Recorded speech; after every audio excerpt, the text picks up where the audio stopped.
Next நான் சொன்ன மாதிரி கீபோர்டில் 88 கீஸ் இருக்குது, 76 கீஸ் இருக்குது, 61 கீஸ் இருக்குது. மோஸ்ட்டாக 61 கீஸ் இருக்கிற கீபோர்டில் பார்த்தீங்கன்னா 5 ஆக்டேவ்ஸ் இருக்கும். ஆக்டேவ்ஸ்னால் என்னென்னு பார்ப்போம். முதல்ல ஒரு ஆக்டேவில் பார்த்தீங்கன்னா 12 கீஸ் இருக்கும். எப்படின்னா 1 2 3 4 5 6 7 8 9 10 11 12. ஸோ இதுதான் ஒரு ஆக்டேவ். 12 கீஸ் இருக்கும். இப்போ ஒரு ஆக்டேவுக்குள்ள 7 ஒயிட் கீஸ் இருக்கும், 5 பிளாக் கீஸ் இருக்கும்.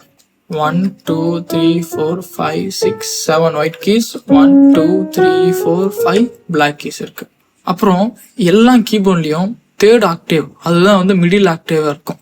இப்போ அந்த மிடில் ஆக்டேவ்ல இருந்து அசெண்டிங் ஆர்டர்ல, அதாவது முன்னோக்கி போற எல்லாமே வந்து சவுண்ட் வந்து ரொம்ப கீச்சுன்னு இருக்கும், ஹை சவுண்டா இருக்கும், ரொம்ப ட்ரிபிளா இருக்கும்.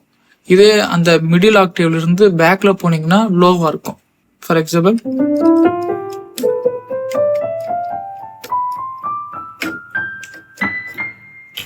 எவ்வளோ ட்ரிபிளா கீச்சுன்னு இருக்கு. அதே லோல போனா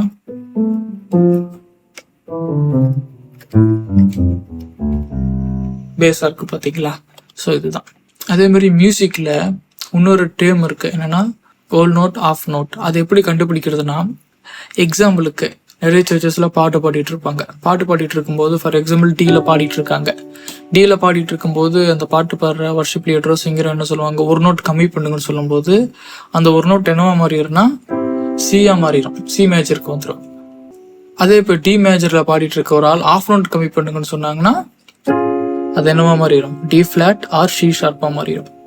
ஸோ இதுதான் ஈஸியா புரிஞ்சுக்கிற வழி. இப்போ ஒரு ஆக்டேவ்ல கீஸ் ஆர்டர் எப்படி இருக்குன்னா C, C sharp, D, D sharp, E, F, F sharp, G, G sharp, A, A sharp, B. ஃப்ரண்ட்ல போனால் அசெண்டிங்ல போனால் ஷார்ப். இது பிளாக் கீஸுக்கு பேர் ஷார்ப்ல வரும். இப்போ நான் பேக்கில் வந்தேன்னா டிசிட்டிங் ஆர்டரில் வந்தேன்னா பிளாக் கீஸுக்கு பேர் என்னது, ஃப்ளாட்.